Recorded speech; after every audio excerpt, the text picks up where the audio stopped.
Welcome back to the Oscar Project Podcast, the show where I discuss Oscar-nominated films year by year. I am your host, Jonathan Eacherberg, and today I am bringing you an interview with Neal Fischer, author of 2 new movie trivia books. Before I jump into the interview, please be sure to subscribe to the show in your podcast player so you can get all the newest episodes as soon as they are released. If you like the interview and want to hear more, please consider leaving a rating and review in Apple Podcasts or Spotify. Neal Fischer is an award-winning filmmaker and author of several books, including Being Patrick Swayze and Behind the Screens. He is the co-host of 2 podcasts, trivia show Triviality and art and film show Curated by Chance. And he joins me on this podcast to talk about 2 of his latest books, the Rom-Com Ultimate Trivia Book and the Christmas Movie Ultimate Trivia Book. Neal, welcome to the show. Thank you so much for having me, Jonathan. It's such a pleasure to be here. Excellent. Now, I don't think I've used the word trivia so many times in one sentence before, as I did in that intro. You obviously love trivia, especially movie trivia. What made you want to create these wonderful books on rom-coms and Christmas movies? Well, I love coffee table books. I always have. I always feel like they're such a great gift that you can give someone, whether it's for a birthday or for Christmas, or even just to say hello to a friend. And I love this idea of incorporating trivia into some of these coffee table books, something that is very easily giftable, something that's colorful, has great illustrations. Sure. And for me, anything that has to do with pop culture, I'm always on board with. And it was just so much fun getting to share my love of movies of all different genres, specifically these 2, to kind of, give people something to play along with family. Yeah, they're a lot of fun. I've been doing it with my wife and kids the last couple of weeks as well. Cool. While we're talking about trivia and pop culture, you actually recently appeared on season 2 of the Fox game show, The Floor. Tell us a little bit about what that experience was like. Yeah, it was a really unique experience. I was sent the application from a listener of Triviality who said, I think you might have a fun time with this. And just a fun background story. I didn't even finish the application, and I got the call anyway, which was great. I did the interview and everything in about a day, and it was just a really fun process. But really, the best part about doing the show was not really actually doing the trivia. It was meeting all the people in Ireland. We shot the show in Ireland, and just getting a chance to meet all these new people from different backgrounds, different states, all over the country. People with different specialties of trivia and things like that. Was the cherry on top. And I think, speaking of the Christmas book, one of the people that I befriended and have become friends with since is Eric Lloyd, who played Charlie in The Santa Claus, which is my favorite Christmas movie. So just the fact that I was able to meet him through happenstance of this whole crazy endeavor was really cool. But yeah, it was basically, we have this group chat that we're all in. There's 100 people constantly talking every day.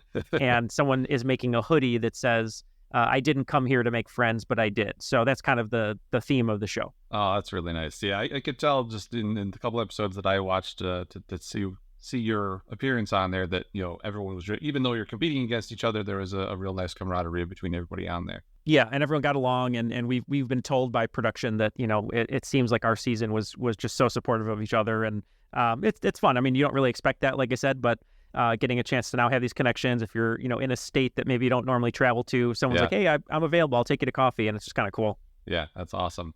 Well, we'll go back to the books. Between the 2 books, the rom-com and the Christmas movie book, you cover over 100 movies. How did you go about picking the films to include in a book like these? So as a movie lover, pop culture lover, and filmmaker, it's so hard sometimes to kind of get a list to a certain degree of the best of this or things that you want to include. And so the first thing I did was I just kind of went on my social media and I said, hey, what do you think the best rom-coms are? What do you think the best Christmas movies are? And I made a list of all the titles that people had mentioned and kind of gave votes like, okay, well, 90% of people said, these 10, so they have to be in the book. And then I incorporated all those ones that I thought the audience or the readers would like.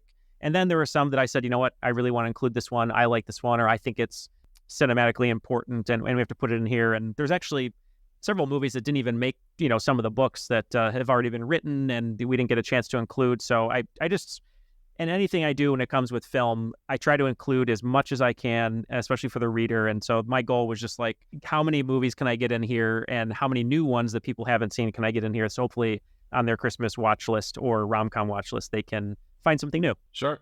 And then when it comes to actually writing the questions and sitting down and doing that, between the 2 books, each film gets, 8 to 10 questions or so. What's the process with putting those together? Is it a matter of just kind of writing a whole bunch of questions for each film and then narrowing it down? How do you go about that process?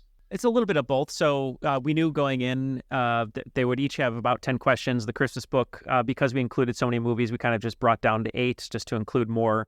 But what I did is over a month for both of these books, my wife and I watched every movie. I had a little standing desk that I put right in front of the TV. And as the movie was going on, I would see something that I thought was interesting, a little scene here or there, and then I'd write the question. And I would try, because I had to watch almost 100 movies in a month, I would write them in real time. So I would say, okay, can I write this question, in 3 minutes after this plot point happened? And then I would go back and watch again. Some movies got more questions, like you said, just maybe ones that were more famous, like a Home Alone or something like that. And then the more obscure ones, I tried to, keep at 10, but make them accessible to everyone. Sure. And then what makes a good trivia question? Is it more about the question itself, or, most of your questions are multiple choice? Is it more about the question or about the options that you give people that might be plausible? That's a great question. Doing Triviality, we don't have multiple choice on our show. So we have people from all over the world coming on to help host, and we host questions too.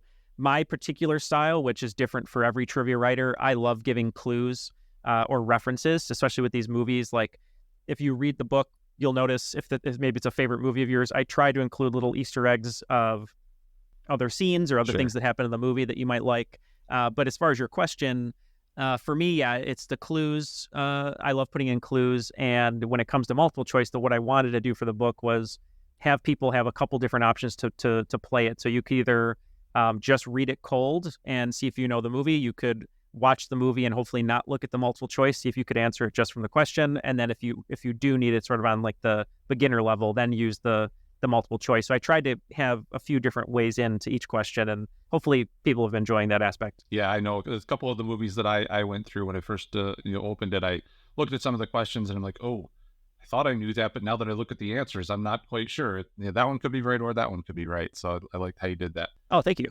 Now, these two books definitely feel like they could be the beginning of a series. Do you have any other trivia books planned for other genres or maybe any other non-movie topics that you're interested in? Nothing planned as of yet. I'm hoping these books do well enough that they'll allow me to do some more. If I had a choice, I would love to do one on action movies. I'm a huge action movie fan. I would love to do horror, maybe one on Broadway shows. And then if I could do like a TV one, there already is a lot of books about this, but I would really love to do a very similar book, but all about Seinfeld, just because I watch Seinfeld every night before we go to bed. So I would love to do a book about that. That's awesome. Those sound like good additions to the collection if you get around to making them. And speaking of action movies, you, in your Christmas book, you tackled the age-old debate by including Die Hard in your section about the action movies related to Christmas. Go ahead. Use the platform, make your case for Die Hard as a Christmas movie. Yeah, it's funny. I was recently doing an author event, and I put together a little presentation. And, it's a movie that when I was younger, when I'd seen many times, I was like, it's not really a Christmas movie. It's just an action movie. But as I watched it more and more, especially for the book, it really does kind of cement itself as a Christmas movie. And I'll just give you I'll try to go quickly through a few of these arguments. So sure. Some people, will have the argument that the Christmas elements are just shoehorned in.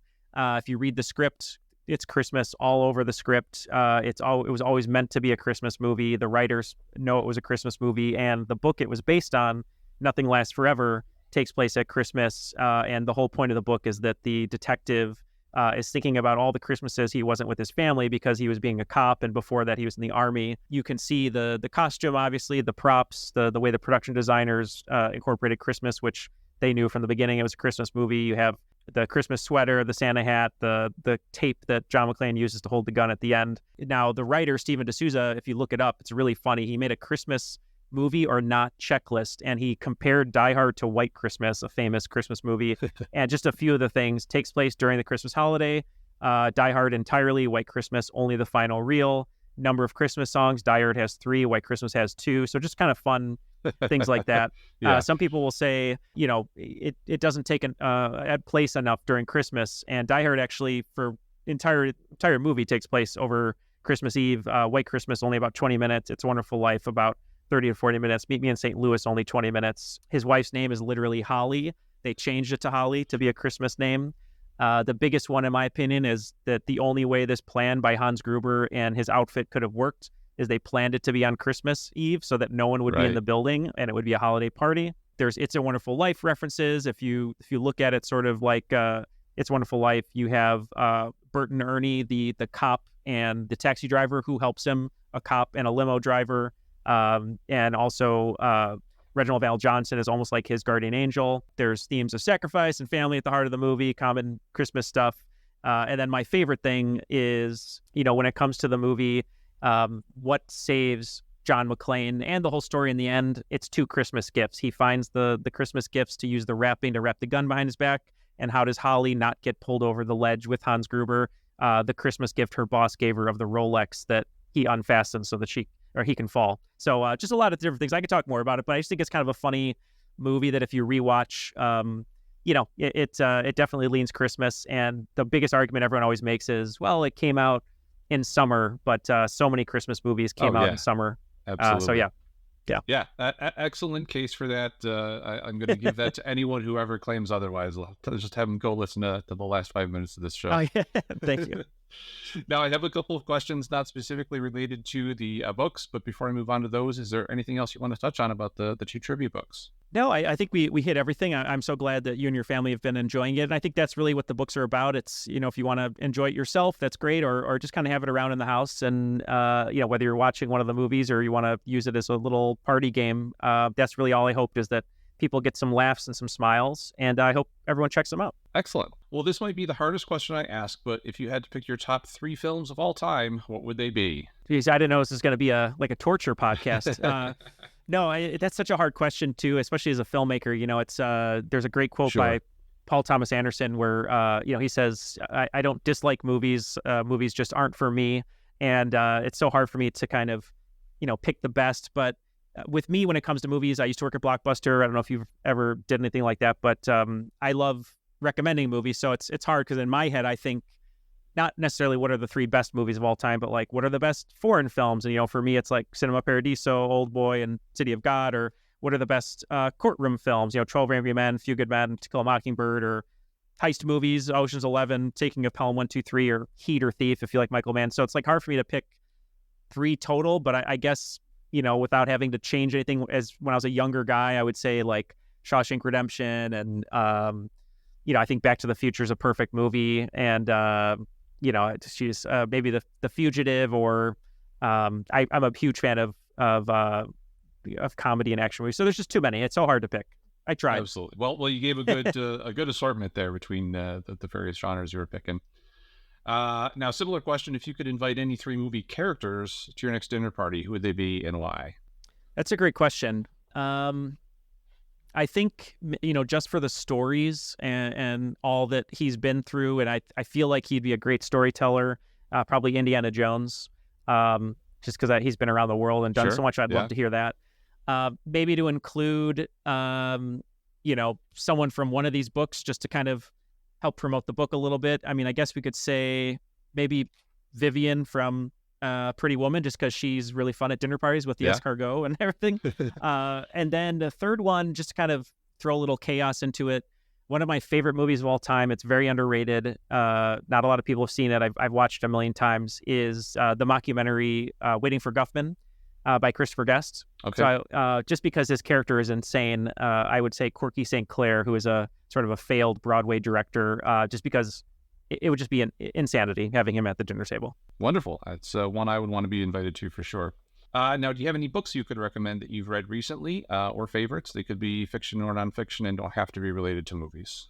Yeah, I think I'm a huge fan of Richard Osman's Thursday Murder Club series. So if you like mysteries, especially like cozy mysteries, I think that's just a great series. On that note, I love mysteries, so I would recommend that series, which is 4 books right now. There's a book called Magpie Murders by Anthony Horowitz, which is a mystery that has a literal mystery book in the inside that you also read while you're reading the book. It's kind of hard to explain, but it's really cool. So yeah, I'd recommend those 2 books if you like mysteries. I think they're really fun. Wonderful. We'll put some links to those where people can check them out.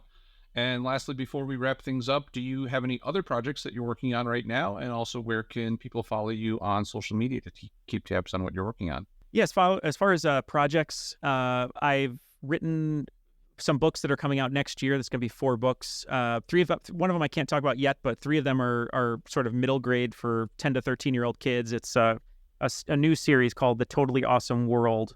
And I've written 3 books on Mr. Beast, the YouTuber, Steph Curry, the basketball player, and Cristiano Ronaldo, the soccer player. So they're just fun, just for younger kids. The way I kind of approach them with the publisher is I used to love going to the Scholastic Book Fair where your mom or grandma would give you $20 and say, go get some books. And these are those kind of books that would be at a Scholastic Book Fair. So I think younger people or parents would enjoy them for their kids. And then other than that, just directing and developing film projects as per usual. But if people would like to check me out, I just redid my website. You can go to nealefischer.com to check a bunch of stuff out there. If you want to follow me on social media, I'm at Neal E. Fischer. Wonderful. We'll put links to those as well, where people can check them out. I know of at least 2 interested parties in the Mr. Beast book that live in my own house, so we'll cool. be looking forward to that for sure. Oh, great. Well, Neal, thank you so much for the time today, and thanks for sharing your book and the stories that went into making them. I really appreciate you coming on the show. Thank you so much for having me. It was such a pleasure, and I'm so glad that you and your family are enjoying the book, and I hope everyone out there also enjoys it as well. Thank you again to my guest today, Neal Fischer. His 2 latest books, the Rom-Com Ultimate Trivia Book and the Christmas Movie Ultimate Trivia Book, are sure to make great holiday gifts, and I'll have links to where you can find them in the show notes, along with links to all the movies and books mentioned in the interview. The Oscar Project podcast is written and produced by me, Jonathan Eacherberg, with editing assistance from Joshua Eacherberg. If you want more movie coverage, check out the Oscar Project online at theoscarproject.substack.com, and be sure to come back for my next episode, where I'll have a very special guest. Until then, I hope to see you at the movies.